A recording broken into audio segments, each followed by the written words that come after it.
Hey guys, Jim here, Redo Banshee Parts and Accessories, and today I'm going to show you what not to do when you're trying to separate your Banshee cases. All right. Once you've got everything disassembled, you've got the little 10mm bolts all out of the top of the cases.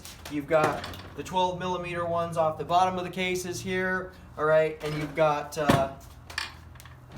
this little strap here.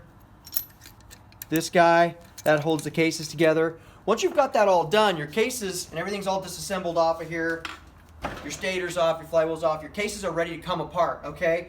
Now, sometimes these things are kind of hard to get apart because they've got a glue on them, right? So what you don't want to do is you don't want to use one of these guys. You don't want to pry these things. You don't want to do them. So Yamaha has conveniently given you a couple spots on these cases to go ahead and tap with a little plastic hammer or a dead blow hammer, all right? So all you got to do is this guy right here, not in the middle. This will break if you hit right here. But if you hit right here, you'll see how this is open down here? You don't want to hit here. You want to hit right here. This is all solid.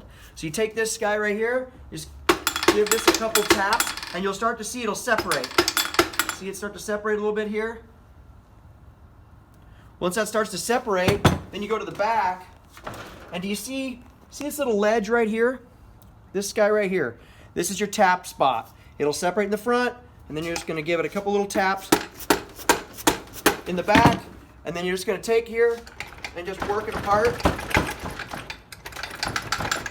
Just work it, and it'll just come right apart, just like so.